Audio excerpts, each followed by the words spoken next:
Assalamualaikum warahmatullahi wabarakatuh. Selamat sore dan salam sejahtera untuk kita sekalian. Yang saya hormati para anggota KPU hadir di sini Mas Karsadan Harahap, Mas Agus Melas, Mas Yulianto Sudrajat, Mas Muhammad Afifuddin, Pak Sekjen KPU, teman-teman jurnalis yang kami hormati. Pada hari ini, hari Jumat, tanggal 5 Januari 2023, KPU akan menyampaikan dua informasi perkembangan penyelenggaraan pemilu. Yang pertama adalah perkembangan tentang persiapan debat ketiga calon presiden untuk pemilu 2024. Kemudian yang kedua adalah perkembangan penyediaan logistik pemilu baik di dalam negeri maupun di luar negeri. Nanti untuk yang materi konferensi pers atau perkembangan tentang penyelenggaraan debat ketiga capres akan disampaikan oleh Mas Agus Melas selaku Ketua Divisi Sosialisasi Pendidikan Pemilih, Partisipasi Masyarakat dan Humas yang memimpin kegiatan-kegiatan kampanye. Nah, untuk perkembangan penyediaan logistik pemilu nanti akan disampaikan oleh Mas Yulianto Sudrajat sebagai Ketua Divisi Logistik. Langsung saja kami persilakan Mas Agus Melas. Baik, terima kasih Pak Ketua. Assalamualaikum warahmatullahi wabarakatuh. Selamat sore, Om Swastiastu, Namo Buddhaya, salam kebajikan, salam sehat buat kita semua. Teman-teman media massa yang hadir pada saat konferensi pers sore ini, kami ingin mengupdate perkembangan akhir dari persiapan pelaksanaan debat ketiga nanti untuk calon presiden yang akan diselenggarakan pada tanggal 7 Januari tahun 2024 dengan tema pertahanan, keamanan, hubungan internasional, globalisasi, geopolitik, dan politik luar negeri. Sedangkan untuk TV penyelenggara, MNC Group, dan ditambah support dari Garuda TV. Di MNC Group ada MNC TV, RCTI, iNews, dan Global TV, dan ditambah dengan Garuda TV. Nah, sebagaimana pelaksanaan debat kedua kemarin, kami sudah melakukan evaluasi dan juga pertemuan-pertemuan koordinasi baik antara KPU dengan tim paslon maupun KPU dengan media penyelenggara dan KPU dengan paslon serta media penyelenggara. Pada debat yang ketiga ini, selain tadi tempat, kemudian waktu, termasuk TV penyelenggara, kami juga sudah mendapatkan konfirmasi dan kesediaan dari 11 orang panelis yang akan menjalankan tugas untuk menyusun pertanyaan. Dan hari ini tanggal 5 Januari, mulai malam ini sampai dengan tanggal 8 akan dilakukan karantina di tempat di Jakarta. 11 panelis yang sudah menyatakan kesediaan dan nanti akan mengikuti karantina dalam rangka merumuskan pertanyaan-pertanyaan debat, antara lain Profesor Angel Damayanti PhD, Guru Besar Bidang Keamanan Internasional, FISIP Universitas Kristen Indonesia. Yang kedua, Kuri Maharani Savitri, PhD, Dosen Hubungan Internasional, Ahli Kajian Industri Pertahanan, dan Alih Teknologi Universitas Bina Nusantara. Yang ketiga, Profesor Evi Fitriani PhD, Guru Besar Ilmu Hubungan Internasional Universitas Indonesia. Yang keempat, Profesor Hikmahanto Yuwana, SH LLM PhD, Guru Besar Hukum Internasional Universitas Indonesia dan Rektor Universitas Ahmad Yani. Yang kelima, Imade Andi Arsana, PhD, Ahli Aspek Geospasial Hukum Laut dari Universitas Gadjah Mada. Yang keenam, Dr. Ian Montratama, Dosen Program Studi Hubungan Internasional, Ahli Keamanan dan Pertahanan Universitas Pertamina. Yang ketujuh, Irina Hiraswari Gayatri PhD, Peneliti Pusat Riset Politik Badan Riset dan Inovasi Nasional atau BRIN. Yang kedelapan, Dr. Kusnanto Anggoro, Pakar Keamanan Universitas Pertahanan. Yang kesembilan, Laksamana TNI Purnawirawan Profesor Dr. Marsetyo, sebelumnya Kasal pada periode 2012-2014 dan Ketua Dewan Guru Besar Universitas Pertahanan. Yang ke-10, Philip Yusario Vermonte, PhD, Dekan Fakultas Ilmu Sosial Universitas Islam Internasional Indonesia, dan sekaligus Senior Fellow di CSIS, serta yang terakhir nomor 11, Profesor Dr. Erwi Dia Setiabudi Sumadinata, SIP, SSI, MT, MSI Han, Guru Besar Bidang Keamanan Global Universitas Padjadjaran. Selain panelis, KPU juga telah menetapkan moderator untuk pelaksanaan debat ketiga, yakni Aryo Ardi, jurnalis dari Global TV, dan Anissa Dasuki, jurnalis dari iNews. Teman-teman, Bapak Ibu semua, pada saat konferensi pers ini kami juga ingin menyampaikan untuk format, alur, dan kemudian durasi waktu terkait dengan pelaksanaan debat tidak mengalami perubahan. Tetap debat akan diselenggarakan dalam durasi waktu, kalau debatnya sendiri 120 menit, tapi secara total 150 menit, 30 menitnya untuk jeda iklan. Segmen juga akan terbagi dalam 6 segmen, mulai dari pembukaan, pembacaan tata tertib, dan penyampaian visi misi, serta program kerja. Segmen pertama, sebagaimana rotasi yang sudah berlangsung sejak debat pertama, kedua, dan ketiga. Untuk debat ketiga ini, penyampaian visi misi pada segmen pertama akan dimulai oleh calon presiden nomor urut 3.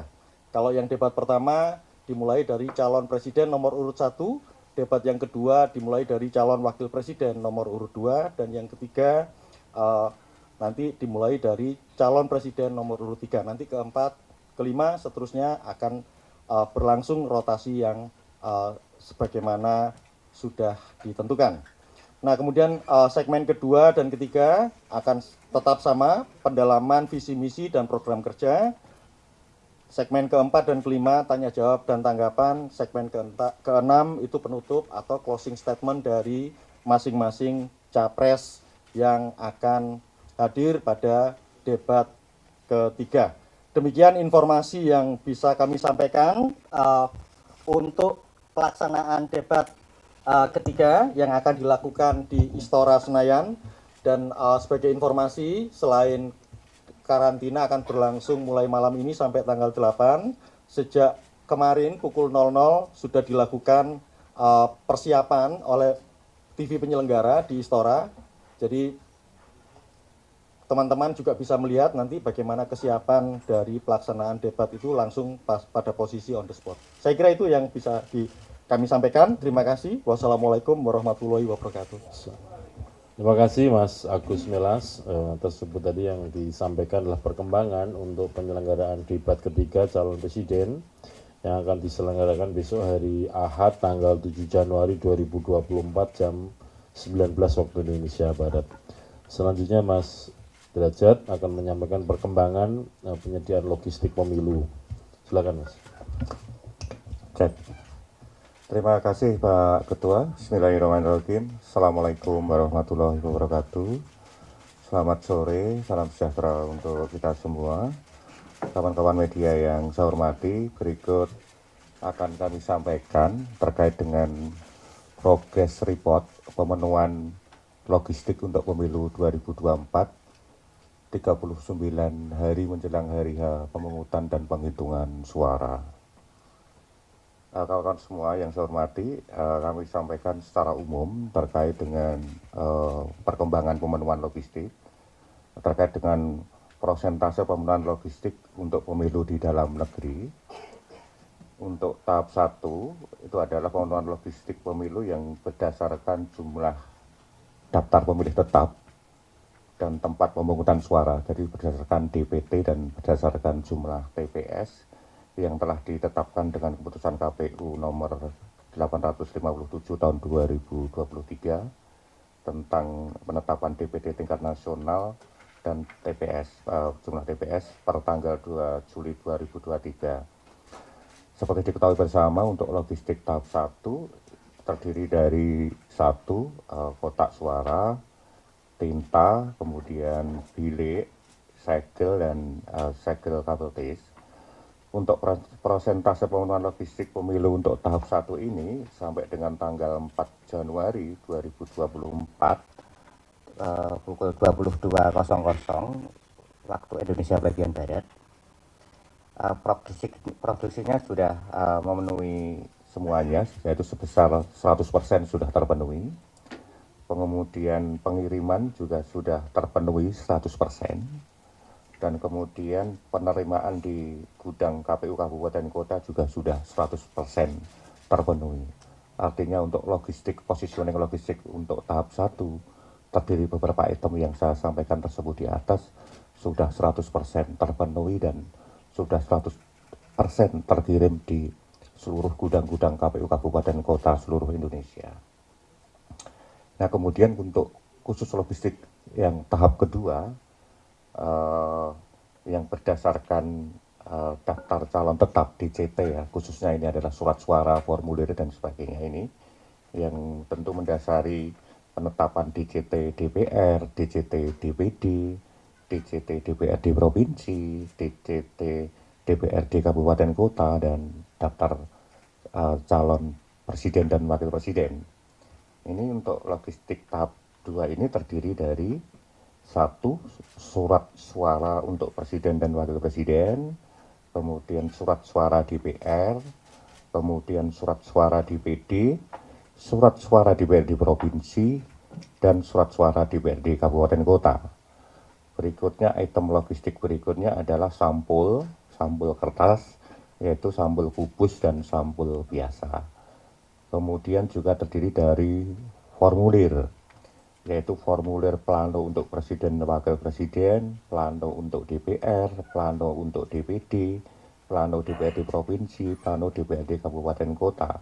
Kemudian A4 untuk PPWP, A4 untuk DPR, A4 DPD, A4 DPRD Provinsi, dan A4 DPRD Kabupaten Kota. Kemudian item berikutnya yaitu alat bantu tunanetra untuk surat suara presiden dan wakil presiden, dan alat bantu tunanetra untuk surat suara DPD. Kemudian item berikutnya adalah daftar pasangan calon presiden dan wakil presiden. Berikutnya item barang berikutnya adalah daftar calon tetap, yaitu calon tetap DPR, DPD, DPRD Provinsi, dan DPRD Kabupaten Kota. Untuk prosentase pemenuhan logistik pemilu tahap 2 ini sampai dengan tanggal 4 Januari 2024 sama pukul 22 waktu Indonesia Barat, produksinya sudah mencapai sebesar 85%, kemudian pengirimannya mencapai sebesar 55%, dan sudah 30% terkirim sampai di seluruh gudang-gudang KPU Kabupaten Kota. Proses produksi, pengiriman, dan penerimaan logistik pemilu tahap 2 di tempat penyimpanan gudang KPU Kabupaten Kota dijadwalkan paling lambat tanggal 15 Januari 2023 itu harus sudah sampai di seluruh gudang KPU Kabupaten Kota. Kemudian distribusi dari tempat penyimpanan gudang KPU Kabupaten Kota dijadwalkan paling lambat sampai dengan H-1 pelaksanaan pemungutan suara, yaitu tanggal 13 Februari 2024. Itu timeline yang sudah kami tetapkan dan terus kami pantau dan kami kawal melalui KPU Provinsi dan KPU RI ke seluruh KPU Kabupaten Kota. Berikutnya soal persentase pemenuhan logistik untuk pemilu di luar negeri. Untuk pengiriman tahap 1 sudah dilaksanakan mulai tanggal 2 sampai 25 Desember 2023, diprioritaskan untuk pengiriman surat suara untuk pemilu presiden dan wakil presiden, serta surat suara pemilu untuk DPR RI, Dapil DKI Jakarta II ke 128 perwakilan negara sudah sebesar 100% terpenuhi di seluruh PPLN seluruh dunia. Berikutnya secara simultan untuk tahap kedua dilaksanakan apabila terdapat kekurangan pengiriman tahap 1 dan tahap 2, artinya apabila ada laporan-laporan dari kekurangan dari PPLN, segera kami respon dan akan segera kami kirim secara simultan, dan ini sudah berjalan.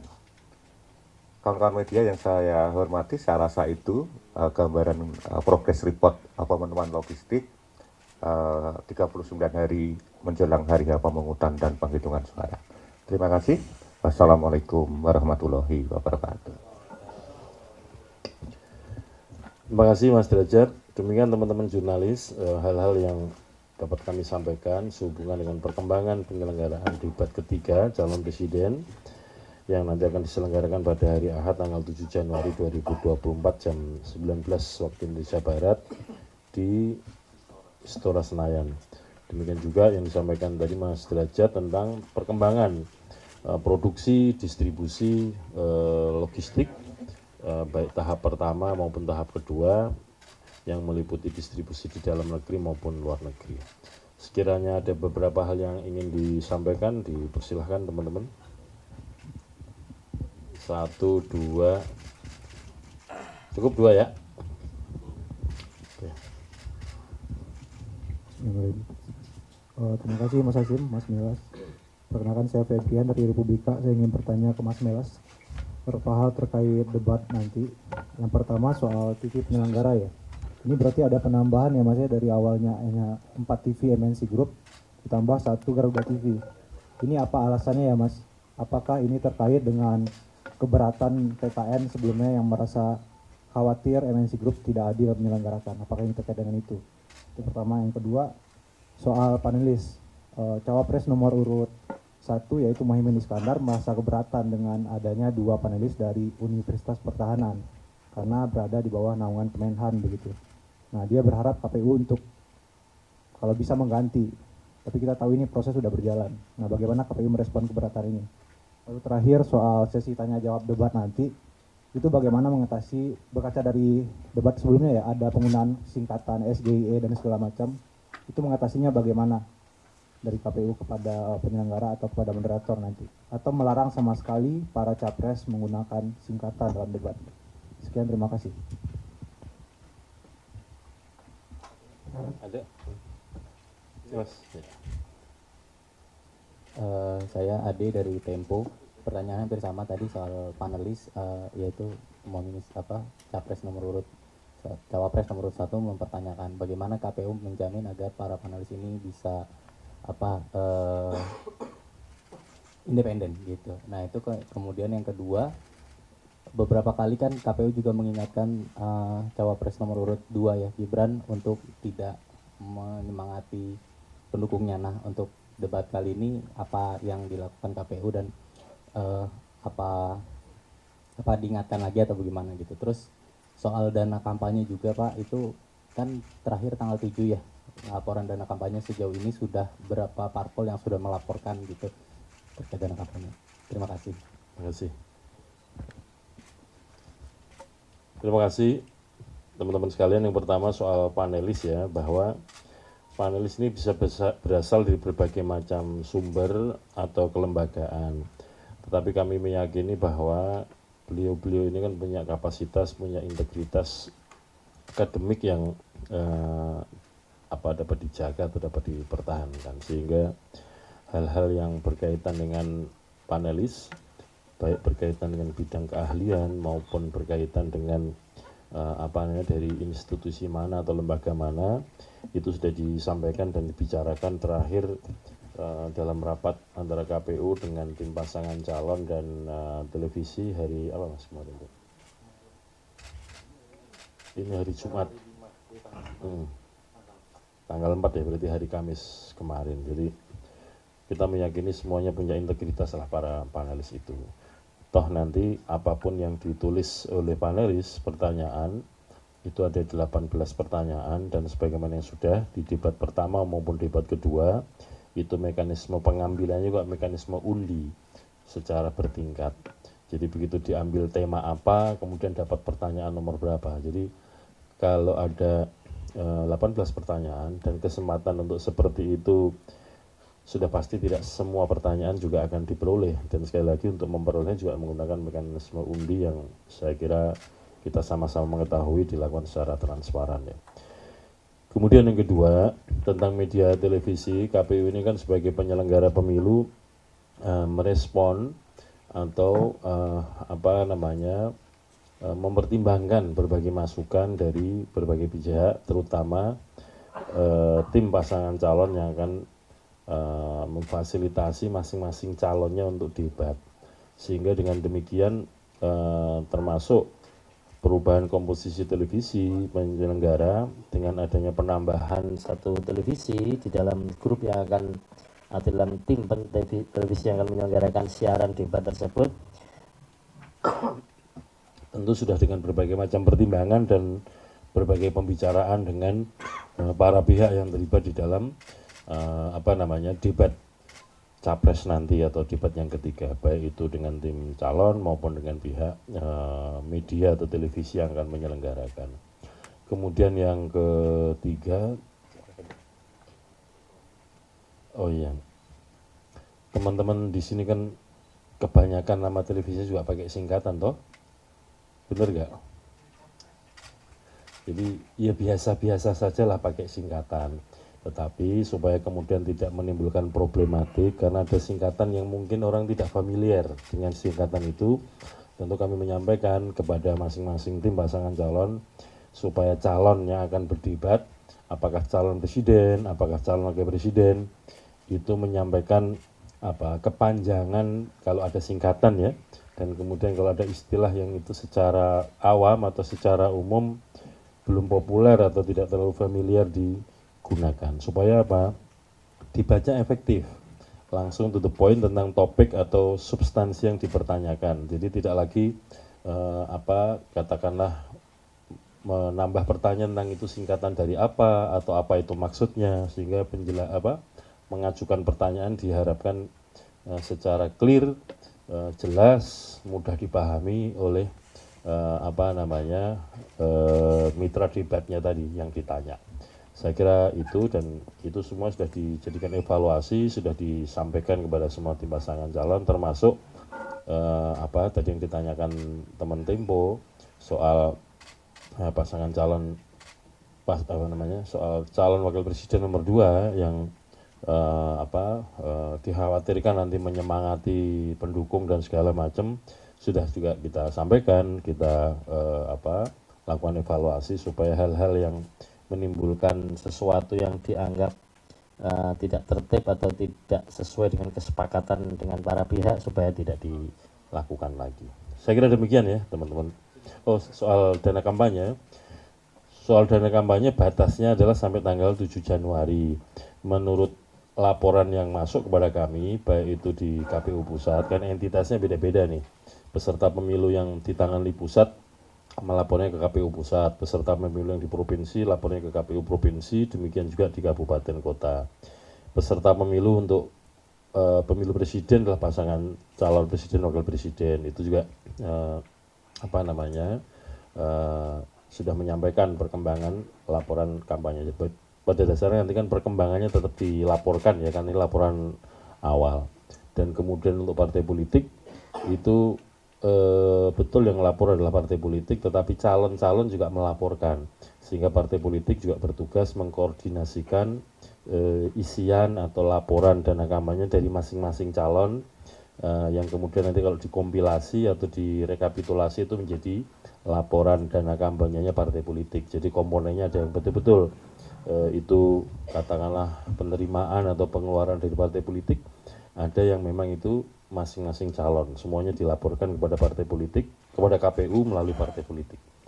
Nanti kalau sudah selesai batas waktunya dan sudah saatnya dibuka kepada publik untuk bisa diakses informasi perkembangan laporan dana kampanye, tentu akan kami sampaikan kepada publik. Saya kira demikian yang dapat kami sampaikan. Terima kasih.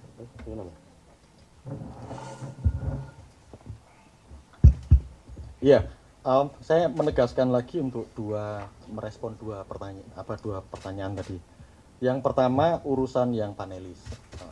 Panelis debat ketiga ini, yang jelas mereka memang kita cari, kemudian kita konfirmasi berdasarkan kualifikasi, kompetensi, dan latar belakang yang memang sesuai dengan tema yang kita tetapkan untuk debat ketiga.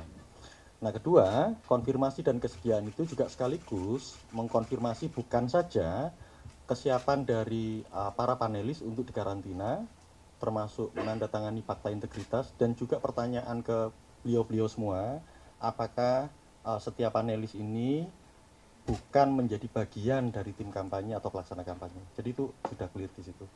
Nah, nanti mekanisme kerjanya tentu KPU tidak akan masuk ke sana, tapi yang jelas 11 orang panelis ini akan merumuskan pertanyaan bersama-sama. Jadi semua akan tahu, semua akan saling sesuai ketat dengan tema yang disusun. Nah, untuk respon yang kedua terkait dengan penggunaan akronim. Ini kan beberapa kali juga di rapat-rapat evaluasi bersama tim paslon segala macam. Pada akhirnya apa yang disampaikan oleh Pak Ketua tadi sudah tepat. Memang kan posisinya untuk tim paslon ada beban juga untuk menjelaskan kepada masing-masing calon presiden wakil presiden terkait dengan penggunaan akronim ataupun istilah-istilah yang tidak tepat.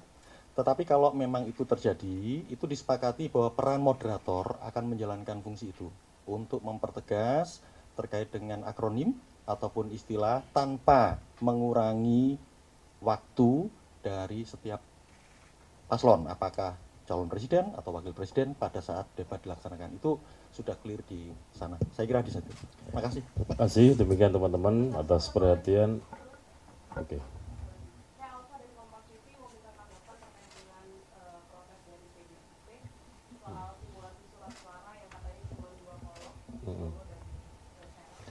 Ya, topik kali ini 2 topik itu ya, debat dan logistik. Terima kasih. Nanti materi secara tertulis akan disampaikan dari Humas KPU. Terima kasih. Nanti lain kesempatan, Pak. Assalamualaikum warahmatullahi wabarakatuh.